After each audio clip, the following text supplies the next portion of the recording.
6 bulan saya bangkrut, mending kita menunya cuma sedikit tapi kualitasnya kita jaga, kita jaga dan kita rubah lebih baik lagi. Kopi Indonesia tadi, apakah ke depan masih cukup besar? Ini customer sini juga sudah kita anggap sebagai komunitas, jadi kita mengedukasi orang untuk menjadi komunitas kita. Mulai dari kita nanam kopi yang saat ini Bapak minum juga kita baru proses percobaan kopi kita di Jawa Barat. Konsep kita untuk customer dan konsep kita petani, mereka satu visi, gitu. Cherry yang kita proses, berapa lama kita proses itu kita yang nentuin. Ya, bahasa orang tuh hands on betul ini. Fata pendiri, pemilik, tetapi juga masuk ke kebun untuk memastikan bahwasanya biji kopinya itu benar-benar produk yang memang ingin dihasilkan. Kopi yang sama dari petani yang sama diproses berbeda menghasilkan totally different. Kita nggak bisa main besar, kita mainnya lebih ke arah medium to high dan low quantity. Berbisnis di negara sendiri aja susah, apalagi berbisnis di negara orang. Kira-kira apa yang mau di-share oleh Fata? Teman-teman, saat ini saya berada di Invey Coffee House. Ini di Istanbul dengan pendiri, pemilik bahkan pengelola dari coffee shop Turki ini. Tapi ini adalah kopi yang berasal dari Indonesia. Saya tahu ini sudah cukup lama saya semenjak datang sudah ketemu dengan Fata memulai bisnis coffee shop ini. Kita coba pengen dengar pengalaman dari saudara kita ini Fatah bagaimana memulai bisnis coffee shop di Turki ini. Tantangannya tentu saya tahu tidak mudah. Ini bahkan sambil menikmati kopi khusus yang dibuat oleh beliau ini di Garut ya, dari Jawa Barat. Dari Jawa Barat ya. Ini bayangkan, jadi kopi ini sengaja dibuat khusus di Jawa Barat, di Garut, dikirim ke Turki ini. Fatah, coba bisa dijelasin sedikit kira-kira pengalaman selama ini dijalani dan tantangan-tantangan sampai akhirnya berdiri Invey Coffee dan cukup banyak nih saya lihat pelanggannya saat ini. Silakan Fatah. Mungkin saya mulai dari background saya sendiri, Pak. Jadi saya tuh seorang barista waktu saya masih kuliah dulu. Saya di 2015 itu masuk menjadi barista di salah satu coffee shop, coffee shop yang termasuk lama di Istanbul juga. Kemudian dari situ saya mulai menjadi dari barista jadi roastmaster, roasting kopi. Dari roastmaster itu saya juga pernah keluar untuk karena waktu itu ya ada orang tua meninggal lah, ibu. Saya tidak mau lagi di kopi, saya beralih ke burger waktu itu malam. Burger 6 bulan saya bangkrut. Tapi dari situ saya belajar tentang bagaimana buat perusahaan, bagaimana sih kita manage cash flow, sampai dengan mungkin sekitar 6 bulan, 7 bulan kita tutup, saya kembali lagi ke dunia kopi. Nah di dunia kopi itu saya mulai merealisasikan kembali mimpi-mimpi yang dulu untuk mendatangkan kopi Indonesia. Itu pada saat mungkin setelah pandemi mungkin. Setelah pandemi saya mulai saya impor kopi sedikit, saya mulai memperkenalkan kopi Indonesia. Sampai di 2023 sebenarnya saya mendapatkan tempat ini, NY Coffee House ini. Di 2023 saya manage, kemudian waktu itu belum ada orang juga yang tahu tentang NY Coffee Shop. Kita mulai berpikir untuk bagaimana sih mengedukasi customer dibandingkan dengan kita improve menu, mending kita menunya cuma sedikit tapi kita kualitasnya kita jaga, kita jaga dan kita rubah lebih baik lagi. Ternyata konsep yang itu lebih diapresiasi, bisa diterima, diapresiasi. Betul Pak, oleh pelanggan. Jadi setiap hari kopi yang sama, terus kemudian kita servisnya juga selalu yang sama. Teman-teman yang di sini, customer sini juga sudah kita anggap sebagai komunitas. Jadi kita mengedukasi orang untuk menjadi komunitas kita. Jadi bukan kita jual apa aja, kita jual sesuatu untuk kamu tuh hanya dapat ini di kita. Nah itu sebenarnya yang kita terapkan ya. Dan sampai sekarang orang nggak akan dapat lagi kopi Indonesia ini di tempat lain, kecuali tempat di sini. Kecuali di sini ya. San Sebastian kita buat seperti itu. Kue kita cuma 4 atau 5 Pak. Kita nggak pernah ganti kue kita. Selalu dengan kue itu. Mungkin ada 1-2 kue yang kita seasonal aja. Mungkin setiap summer, setiap pergantian musim itu kita ada ganti. Cuman 80-90% fix menu kita. Kita edukasi orang mulai dari kita nanam kopi di Indonesia. Kopi yang saat ini Bapak minum juga kita baru proses percobaan kopi kita di Jawa Barat. Oke. Jadi kita membawahi sekitar 7 petani, dan 7 petani itu kita edukasi mereka, sama seperti kita ngedukasi customer kita juga. Iya. Jadi kita mau konsep kita untuk customer dan konsep kita petani, mereka satu visi.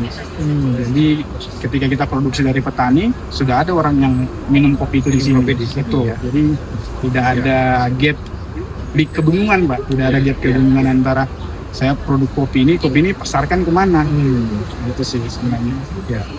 Wow ya, kalau kita lihat perjalanan Kang Fatah ini luar biasa. Jadi saya datang September 2023 itu memang baru buka ya, kata ya. Ya baru buka, dan betul-betul waktu itu memang belum banyak orang karena belum ada yang kenal. Tetapi sekarang kita lihat luar biasa, bahkan sering sudah punya pelanggan tetap di coffee shop ini. Jadi tadi dari cerita tadi kita bisa garis bawahi bekerja itu ataupun apa yang dilakukan termasuk bisnis coffee shop ini, ya itu adalah passion yang memang harus ada, ya kan.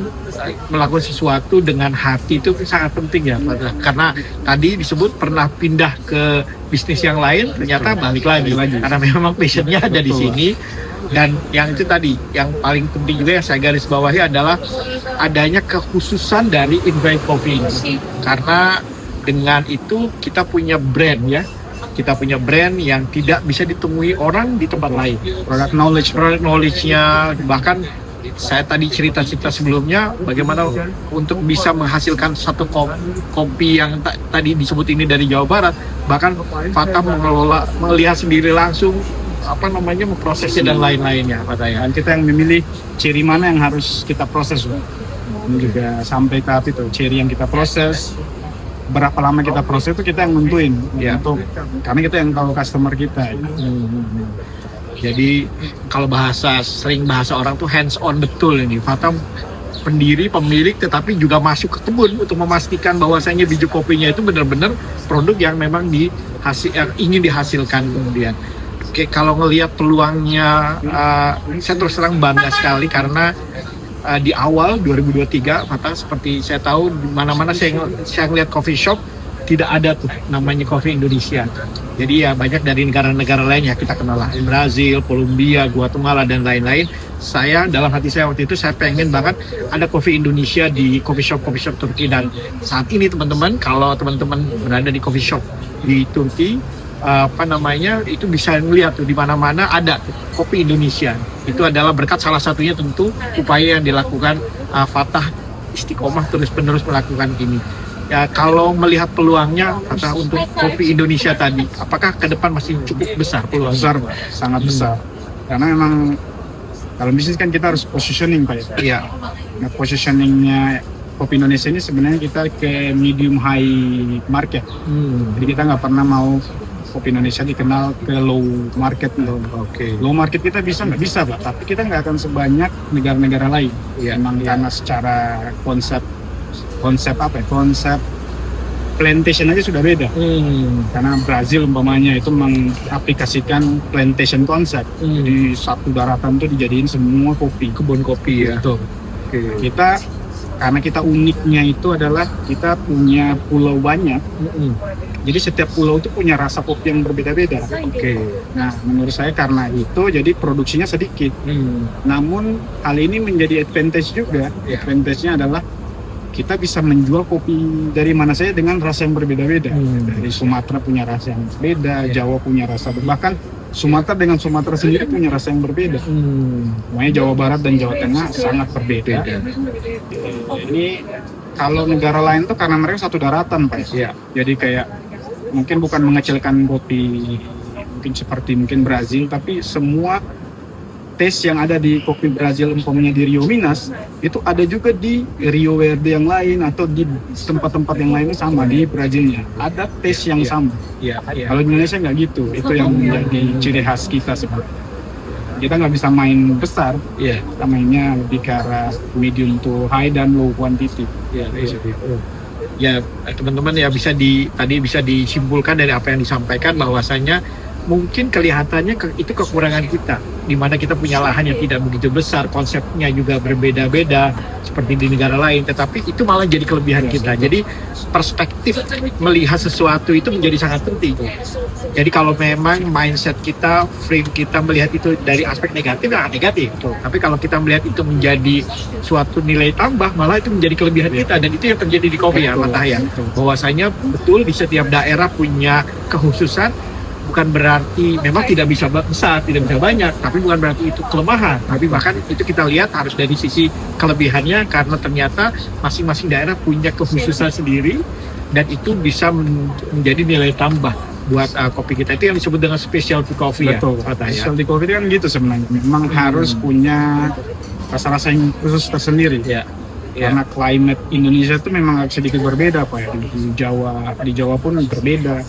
Kita masuk ke Flores juga sudah beda. Iklimnya juga beda. Jadi specialty coffee ini menjadi apa ya? Rasanya menjadi sangat beragam. Bahkan dari satu kopi ini kita bisa turunan dari rasanya bisa kita buat lebih banyak lagi. Umpamanya dari Jawa Barat, saya buat 2 proses. Satu prosesnya itu reverse anaerobic, jadi kita punya fermentasi khusus, dan satunya saya buat natural. Saya mau lihat ada nggak benang putih yang menyambung rasa mereka. Ternyata nggak. Kopi yang sama dari petani yang sama di proses berbeda menghasilkan totally different rasa yang berbeda. Ini yang juga menjadi ciri khas Indonesia. Luar biasa ya teman-teman. Mungkin terakhir untuk teman-teman baik yang ada di Turki maupun yang ada di Indonesia, Fatah, pengalaman yang sudah dirasakan selama beberapa tahun terakhir di Turki, mungkin tips apa yang kira-kira mau di-share, dibagi kepada teman-teman yang lain mengenai berbisnis di negara orang. Ini kan nggak mudah nih ya, berbisnis di negara sendiri aja susah, apalagi berbisnis di negara orang. Kira-kira apa yang mau di-share oleh Fatah? Tipsnya sih mungkin ini Pak ya, tahan banting sih Pak ya. Pembisnis itu memang punya daya juang yang khusus memang, bukan hanya biasa saja, luar biasa harusnya. Kita berbisnis di negara yang menurut saya, Turki ini negara yang agak sedikit berbeda ya. Kalau di Amerika mungkin semua orang imigran Pak. Di sini kita nggak bisa melihat itu banyak. Nah itu daya saing kita sebenarnya. Kita berbisnis, saingan kita orang Turki sendiri sebenarnya. Jadi seperti coffee shop saya sendiri, di depan juga banyak coffee shop orang Turki juga. Kita menawarkan sesuatu yang berbeda, tapi tidak mengkhususkan diri kita terhadap hanya orang-orang Indonesia yang bisa datang, enggak. Kita memang membuka semua untuk coffee shop ini milik semua orang gitu. Dan itu sih mungkin Pak ya, tidak terlalu gampang menyerah ya, pasti tidak gampang menyerah pastinya. Itu makasih tuh Fatah tipsnya teman-teman. Ya, artinya punya keinginan yang sangat besar dan tidak boleh menyerah, karena pasti gagal itu pasti. Tetapi kalau kita berhenti karena kegagalan pertama, maka kita tidak akan jadi kemana-mana. Tapi kalau kita gagal, bangkit lagi, gagal, bangkit lagi, insya Allah kita sampai pada tujuan. Dan alhamdulillah kita bisa lihat Invai Coffee Shop ini yang sudah berdiri, dan mudah-mudahan kita bisa melihat terus-menerus, dan nggak hanya satu, bahkan nanti kita bisa melihat ini banyak Invai Coffee di mana-mana di Turki ini. Sekali lagi Fatah, karena kekuatan komitmen yang luar biasa, bahkan saya pribadi tahun lalu telah menganugerahkan Fatah ini Ambassador Award, yaitu penghargaan dari Duta Besar. Ambassador Award itu untuk Fatah sebagai Duta Kopi Indonesia di Turki. Terima kasih sebagai wakil bangsa dan wakil rakyat Indonesia. Saya mengucapkan terima kasih apa yang udah Fatah lakukan di sini bersama istri, bagaimana membangun image kopi Indonesia di Turki. Mudah-mudahan kopi Indonesia terus akan berkembang, berjaya di Turki khususnya, dan di negara-negara lain pasti. Dan ini akan menjadi, kalau kita akan menjadi ibadah yang luar biasa dari Fatah untuk kemudian bisa menjadikan Indonesia salah satu negara yang dikenal sebagai penghasil kopi yang baik. Teman-teman, begitu edisi kita kali ini untuk memperkenalkan pebisnis Indonesia yang berada di Turki ini. Yuk kita akhiri dengan nyeruput kopi Garut, Jawa Barat. Assalamualaikum warahmatullahi wabarakatuh.